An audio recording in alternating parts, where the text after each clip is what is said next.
कहमा में जन्मे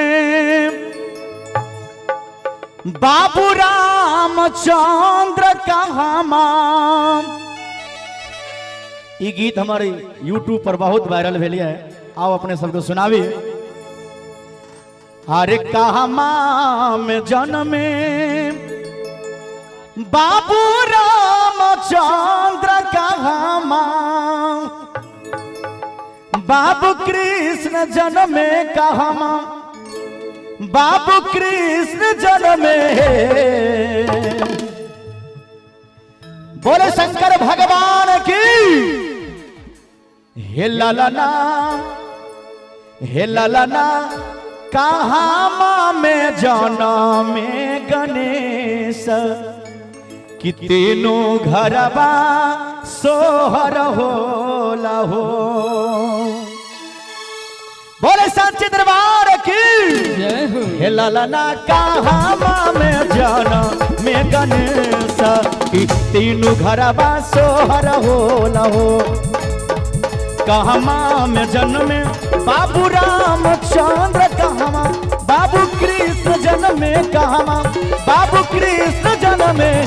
हे ललना कहमा में जन्मे गणेश, तीनों घरबा सोहर होला हो। हे ललना कहमा में जन्मे गणेश, तीनों घरबा सोहर होला हो।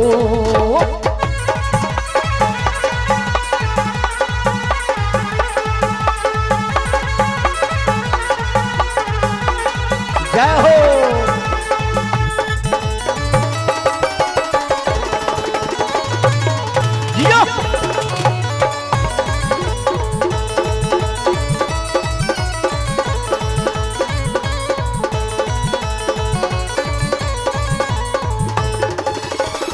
अवधा में जन्मे बाबू रामचंद्र, गोकुला में कृष्ण जन्मे, गोकुला में कृष्ण जन्मे।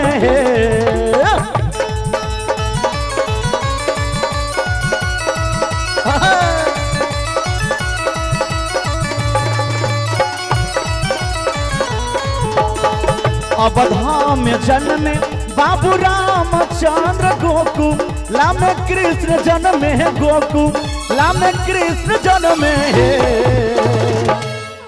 अवध में भगवान श्री रामचंद्र जी के जन्म भलन, गोकुल नगरी में कन्हैया जी के जन्म भलन। आ गणेश भगवान के कतो जन्म भलन के बतेबे करी, हाथ उठाओ तो। भगवान श्री गणेश जी के कहा जन्म भलन नहीं क्यों बतेबे। एक क्या गो भाई हमर बतेथिन गणेश भगवान के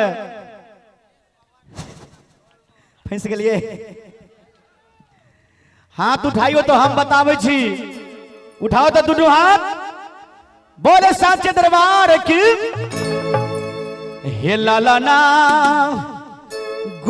हे ललना पारावत पर जाना में गणेश, कि तीनों घरबा सोहर होला है। ताली बजा के मस्ती में बोले शंकर भगवान की। पारावत पर जाना में गणेश, की तीनों घरबा सोहर होला है। ललना पारावत पर जाना में गणेश, तीनों घरबा सोहर होला है।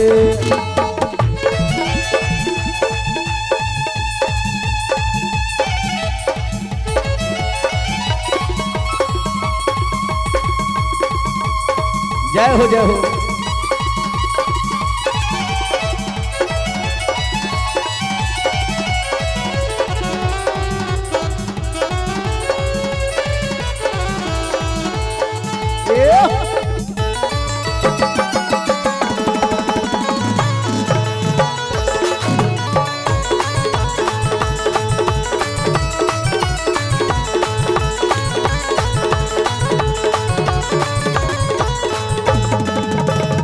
किनकर हुए बाबू रामचंद्र, किनकर बाबू कृष्ण हुए, किनकर बाबू कृष्ण हुए।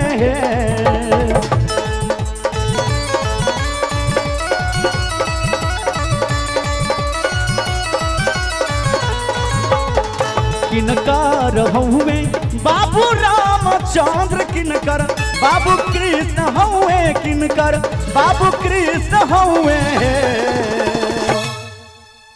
किनकर हुए बाबू रामचंद्र आ किनका के कृष्ण आ किनकर हुए बबुआ गणेश जे लालना रे किना करा हुए गणेश कि तीनों घरबा सोहर होला हो। बोले शंकर भगवान की जय हो। ललना किनकर हुए बाबू वा गणेश तीनों घरबा सोहर होला है। ललना किनकर हुए बाबू वा गणेश की तीनों घरबा सोहर होला है।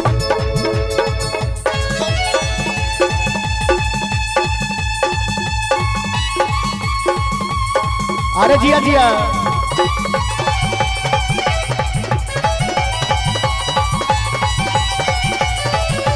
जय हो गोपाल भैया।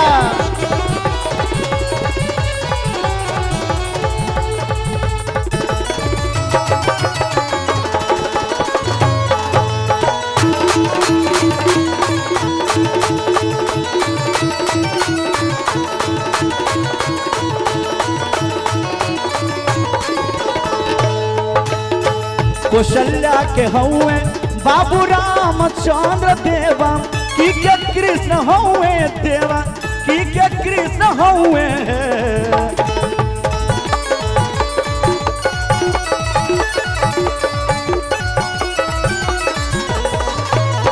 कौशल्या के हुए बाबू रामचंद्र देवा की के कृष्ण हुए देवा की के कृष्ण हुए।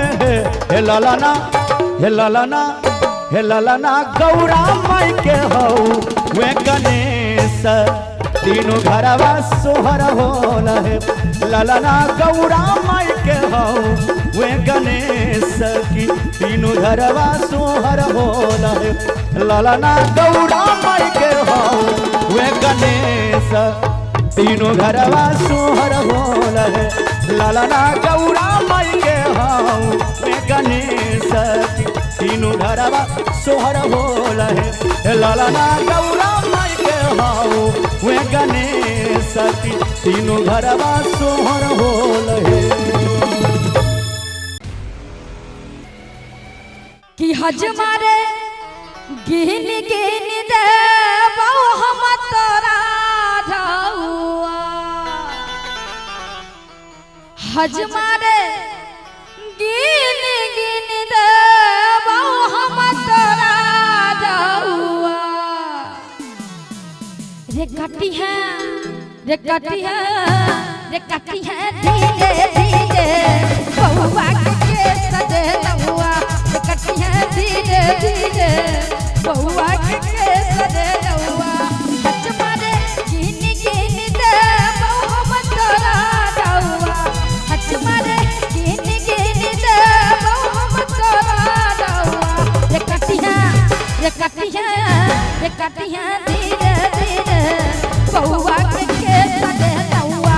रे कटी है धीरे धीरे बउआ के सजे लउआ।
बउआ के सदे नौआ कटिया धीरे धीरे बउआ के सदे नौआ। ओहो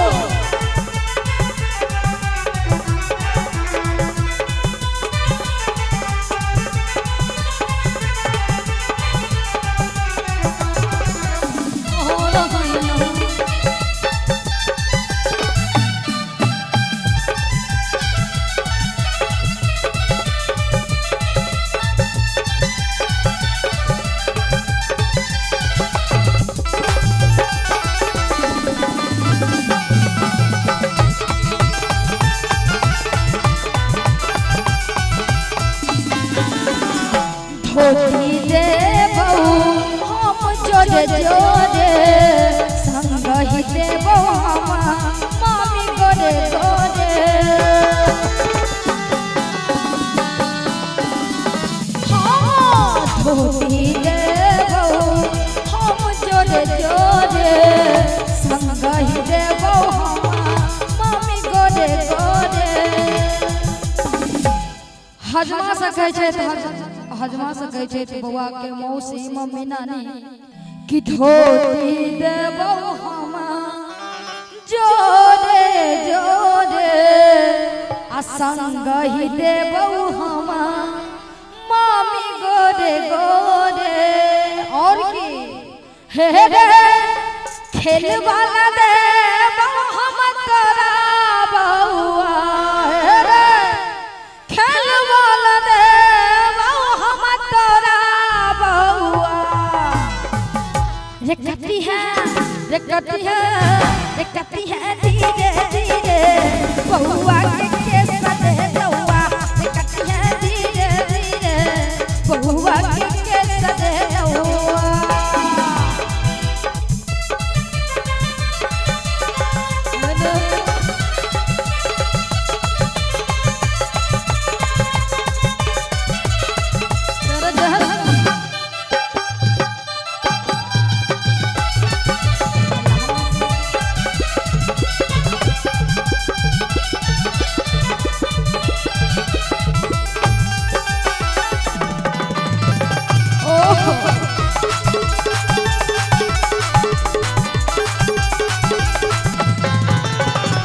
बउआ के मामी देतौ निछाउर रे सोना के कैंची छिटा भाई का चाउर रे।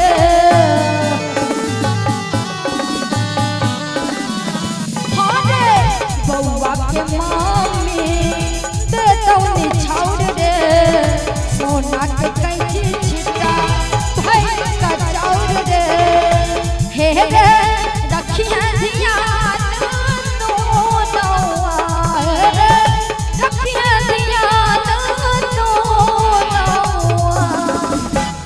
बउआ के मम्मी के बहुत सुंदर वर्णन कल छै कि बउआ के मम्मी देतौ निछाउर रे सोना के कैंची छिटा भैर का चाउर रे। और की हे रे रखिया ध्यान तो नौआ हे रे रखिया ध्यान तो नौआ। रे कटी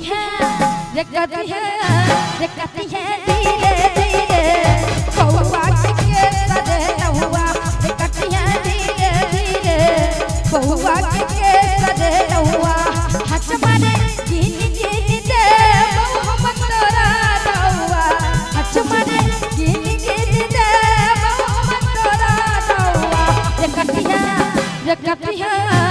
कटी है धीरे धीरे बउआ के सदे नौआ रे कटी है धीरे धीरे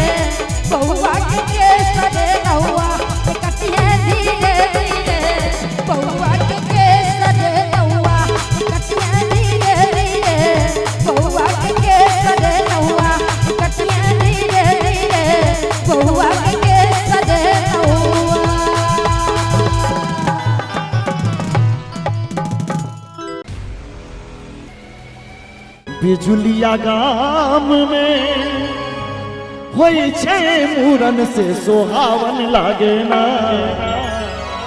कने यहाँ से ध्यान देवे, बिजुलिया गाम में भेलै मूरन से सोहावन लागे ना। रघुनाथ बाबा के अंगना मन भावन लागे ना, से सुहावन लागे ना।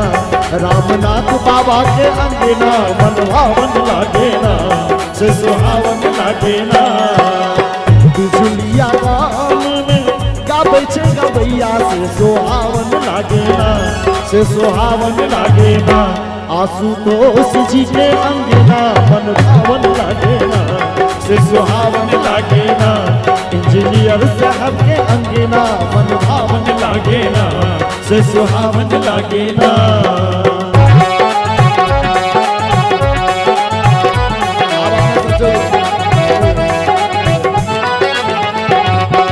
एक बार जोरदार खबरी करे इनका सबके नाम पर।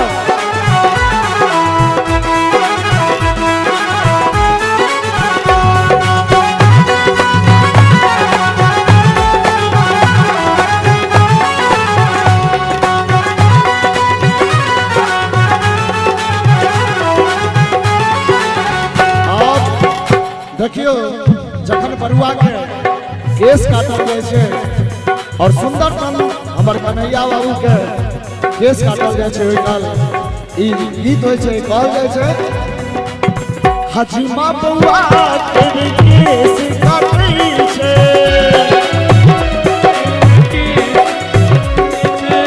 हजीमा बउआ के केस काटै छे। दीदी मैया मौसी सब गीत गबै छे, गीत गबै छे। और बरुआ के केस काटो काल में बरुआ के दीदी मामी मौसी सब कियो गीत गाबै छथिन, मंगल गान करै छथिन। तऽ कह के लेल जा रहल छी, हजीमा बउआ के केस काटै छे, हजीमा बउआ के केस कटै छे। दीदी मैया मौसी सब गीत गबै छे, दीदी मैया मौसी सब गीत गबै छे, गीत गबै छे। और बरुआ के दादी के लेल ई शब्द कह के जा रहल छी, और नानी के लेल आचर पर केस लै छे, आचर पर केस लै छे। बरुआ के दादी से सोहावन लागे ना, आचर पर केस लै छे। बरुआ के नानी से सोहावन लागे ना। रघुनाथ बाबा के अंगना मन भावन लागे ना, से सोहावन लागे ना।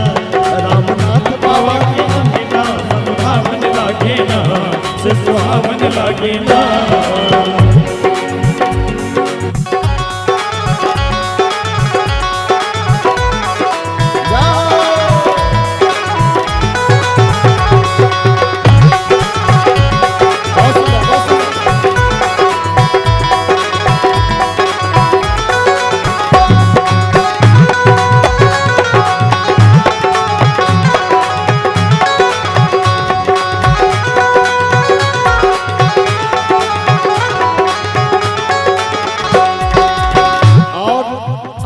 कह के लेल जा रहल छी, कने अहाँ सब ध्यान देबै। कहै छी बाबा लुटाबै छे अन्न धन सोनमा, बाबा लुटाबै छे अन्न धन सोनमा। मैया लुटाबै छे सोना के कंगनवा, मैया लुटाबै छे सोना के कंगनवा, यो सोना के कंगनवा। और बरुआ के माँ के लेल ई शब्द कह के लेल जा रहल छी, बरुआ के माँ सँ हजमा, बरुआ के माँ सँ हजमा। मांगे छे रुपैया से हसावन लागे ना, से सोहावन लागे ना। इंजीनियर साहब के अंगना मन भावन लागे ना, से सोहावन लागे ना। आई बाबा के अंगना मन भावन लागे ना, से सोहावन लागे ना।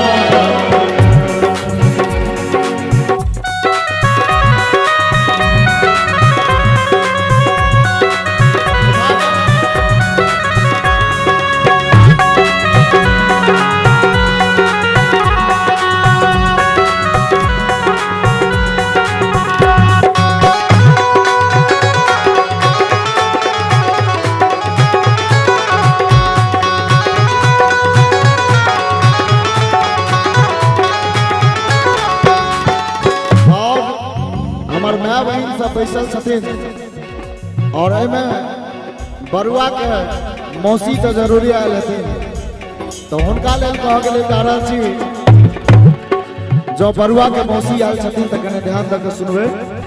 बरुआ के मौसी छै चिट फिट वाली, बरुआ के मौसी छै चिट फिट वाली, बरुआ के मौसी छै चिट फिट वाली, बरुआ के मौसी छै चिट फिट वाली।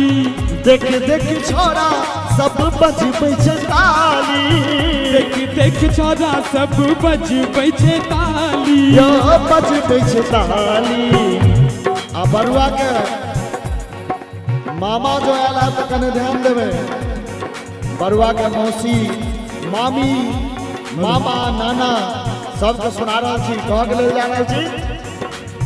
मामा संगे मामी नाचे, मामा संगे मामी नाचे, लुटबे रुपैया से सुहावन लागे ना, से सुहावन लागे ना। रघुनाथ बाबा के अंगना मन भावन लागे ना, से सुहावन लागे ना। रामनाथ बाबा के अंगना सुहावन लागे ना, से सुहावन लागे ना। बालकृष्ण जी कने अमरो घुमबियो और समस्त ग्रामीण के देखबियो फोटो। हमार रामनाथ भैया सम्मुख विराजमान है, समस्त गणमान्य व्यक्ति एतऽ उपस्थित है, कने घुमा कर। बाबा के भी अंगना में बिजुलिया गाम में गाबै छै गबैया, से सुहावन लागे ना, से सुहावन लागे ना।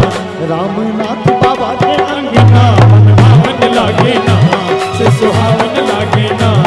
बिजुलिया गाम मन भावन लागे ना, से सुहावन लागे ना। आए बाबा के भी अंगना मन भावन लागे ना, से सुहावन लागे ना। आए बाबा के भी अंगना मन भावन लागे ना, से सुहावन लागे ना। आए बाबा के भी अंगना मन भावन लागे ना, से सुहावन लागे ना।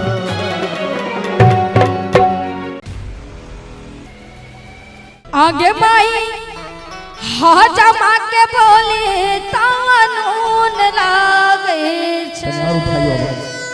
बौआ के मौसी कहै छै अपना बहिन से, अपना माय से कि आगे माई हजमा के बोले तानून लागे छै। कि आगे माई बहुआ के कहलक दोनों सोन मांगै छै। आगे माई बहुआ के कहलक दोनों सोन मांगै छै। आगे माई हजमा के बोले तानून लागे छै। आगे माई हजमा के बोले तानून लागे छै। आगे माई बहुआ के कहलक दोनों सोन मांगै छै। आगे माई बहुआ के कहलक दोनों सोन मांगै छै।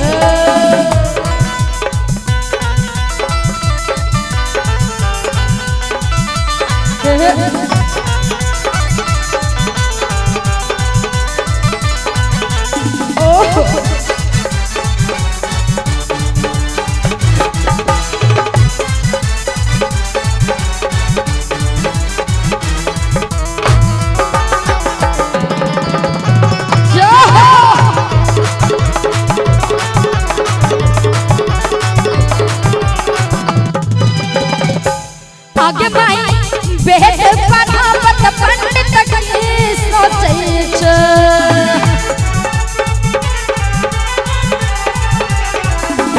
आगे माई बेद पढ़ावत पंडित की सोचै छै।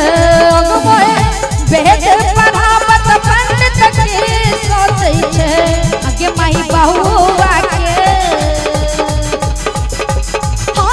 आगे माई बहुआ के मामी के नैहर पूछै छै। आगे माई बहुआ के मामी के नैहर पूछै छै।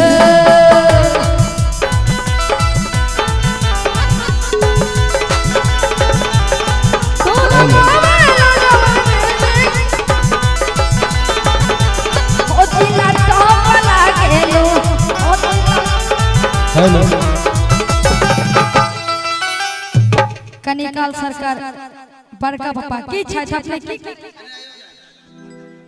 अपने आइए सरकार बउआ के चाची बड़की 501 गलत बात कम से कम 300 दियो ना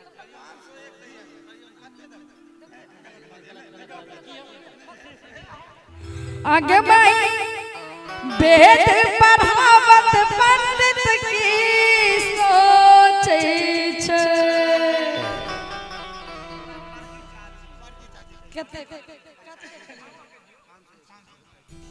बउआ के बड़की चाची के ओर से 501 टका के पुरस्कार है। बहुत बहुत धन्यवाद। कि आगे माई वेद पढ़ावत पंडित की सोचे छे कि आगे माई बहुआ के मामी क्यों तो यहाँ पूछे छे आगे माई बहुआ के मामी क्यों तो यहाँ पूछे छे दिलवा के तो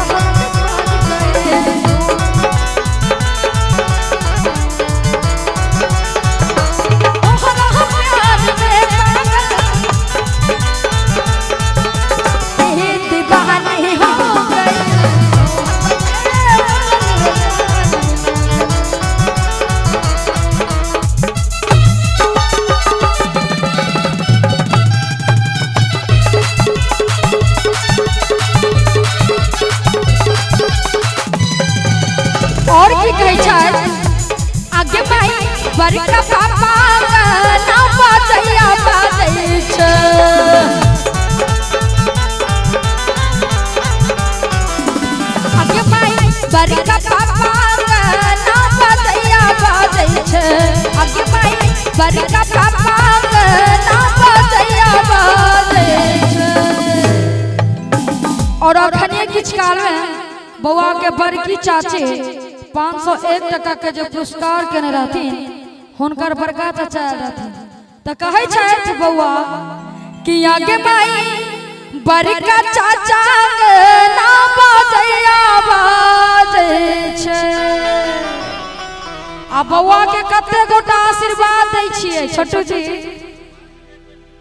जी हुनका मम्मी पापा नहीं एथिन यो सो शपथ खेने छथि ना कहबन बउआ के मम्मी आ पापा से कनी अपने स्टेज तक बे बउआ के कते गोटा आशीर्वाद दै छै हाथ उठबियो त नहीं क्यों नहीं उठबियो झूठ कहै छी चाचा कते गोटा आशीर्वाद देबे बउआ के जे बउआ के मूरन छै हाथ उठबियो सरकार अपने से बड़ाई छी आशीर्वाद देबो में आस के उम्र घटैया हां उठल की जय अत से हमहु आशीर्वाद ल लै छी कहबे कि आगे भाई बड़का पापा नाम बजैया बाजै छै आ सब मिल दियौ आशीर्वाद बउआ सुनर लागै छै सब मिल दियौ आशीर्वाद बउआ सुनर लागै छै आगे भाई बड़का पापा नाम बजैया बाजै छै आगे भाई बड़का पापा सब मिला दियौ आशीर्वाद बउआ सुनर लागै छै सब मिला दियौ आशीर्वाद बउआ सुनर लागै छै।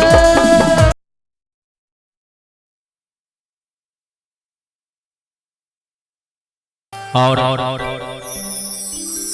बहुत गीत हमर बालकृष्ण स्टूडियो के माध्यम से रिलीज भऽ रहल है एखन और बालकृष्ण स्टूडियो जिनकर आगे में वीडियो कैमरा लागल रहल है इनका बहुत बहुत धन्यवाद देबैन और आय के कार्यक्रम जितने भी अपने सब सुनब और देखब काल अपने सब YouTube के माध्यम से अपने सब देखब और सुनब। आओ कौशल्या के जन्म में ललन माय बध में बाजे बजन माहो माँ कौशल्या के कोई सो सुंदर लालन जन्म ललखिन तहिना आय जीवत जी के पोता सुंदर कन्हैया जन्म ललखिन और गबैया सब गाबै छथिन केना के झूम झूम के और कहबे कौशल्या के जन्म में ललन माय बध में बाजे बजन माहो कौशल्या के जन्मे ललनमा अवध में बाजे बजनवा हो, बाजे बजनवा हो, बाजे बजनवा, बाजे बजनवा हो, देख दर्शनवा। दशरथ के जन्मे ललनमा अवध में बाजे बजनवा हो, दशरथ के जन्मे ललनमा अवध में बाजे बजनवा हो।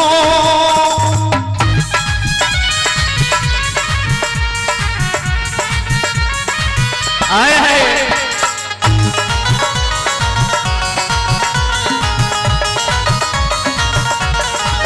हरि बोल।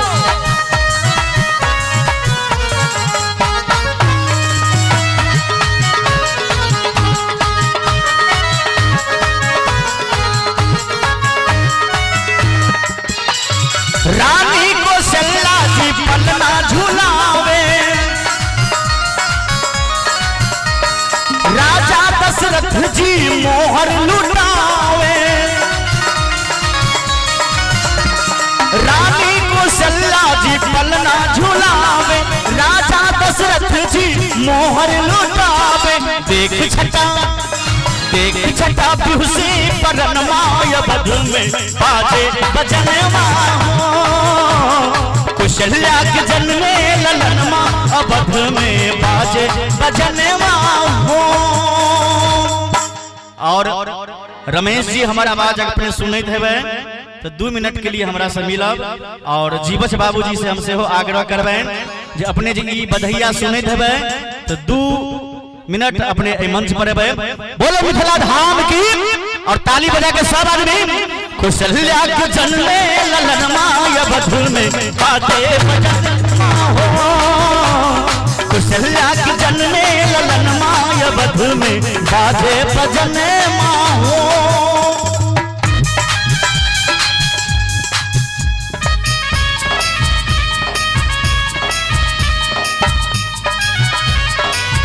क्या बात है।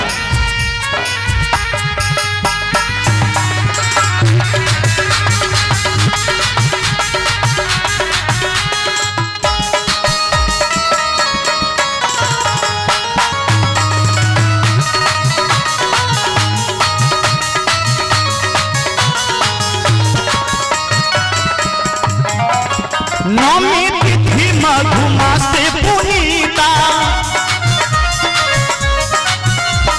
शुक्ल पक्षे जीत हरि प्रीता। नौमी तिथि मधुमासे पुनीता, शुक्ल पक्षे जीत हरि प्रीता। नक्षत्र हेलो हेलो।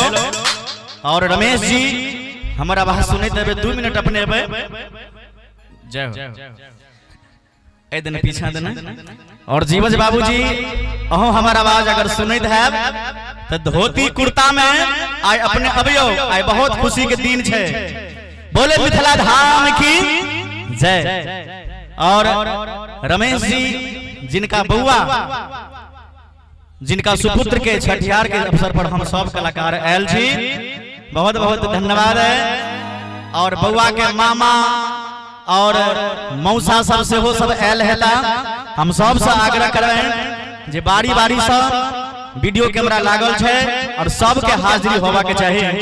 कहे छथिन जखन भगवान के जन्म होय छे कते के खुशी होय छे। बउआ के अपना सब के मिथिला में जब जन्म होय छे तो हर घर में ई परंपरा भैल बहुत खुशी के माहौल छे। तहिना हमारा रमेश जी कहाँ गेलिए? अच्छा ठीक जल्दी कहे छथिन जे रानी कौशल्या पलना झुलावे, राजा दशरथ जी मोहर लुटावे। आई जीवज बाबू मोहर लुटैथिन आ रमेश बाबू की लुटैथिन से अखन तक हमरा कोई ठिकाना नहीं है। आ शायद जा रहल छथिन आंगन तिजोरी के चाबी खोजो के लेल और कहबे जे रानी कौशल्या जी पलना झुलावे, राजा दशरथ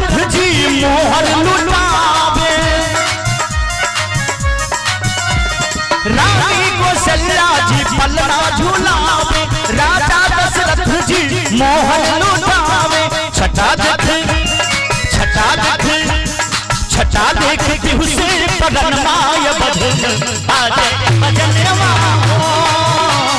कुशल्या जन में ललन माय बधन बाजे बजनवा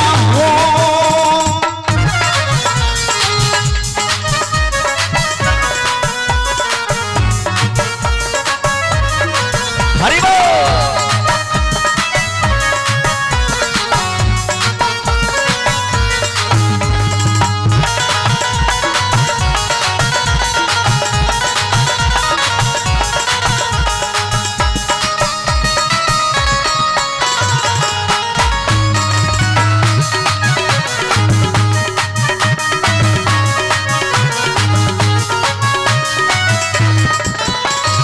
नवमी तिथि मधुमास पुनीता शुक्ल पक्ष अभिजीत हरि प्रीता नक्षत्र रोहिणी में चैत महीनेवा बाजे भजनवा हो अब में बाजे भजनमा सखी देखो लूटे गगन हो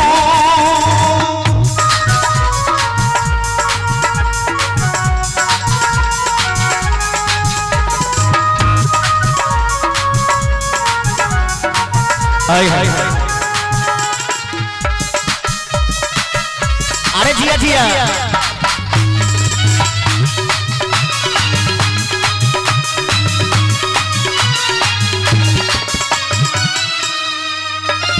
राम जन्म जंगी मंगल तू सत्य संगी पालक सूती से तू गाबै छै शंभु भैया भजनवा बाजे भजनवा हो कौशल्या में हे कौशल्या के जन में ललन माय बध में बाजे भजनवा हो बाजे भजनवा हो बाजे भजनवा बाजे भजनवा हो बाजे भजनवा राजा दशरथ के जन्म में ललनवा बाजे भजनवा हो राजा दशरथ के जन्म में ललनवा बाजे भजनवा हो राजा दशरथ के जन्म में ललनवा बाजे भजनवा हो राजा दशरथ के जन्म में ललन बाजे भजनवा हो राजा दशरथ के जन्म में ललनवा बाजे भजनवा हो।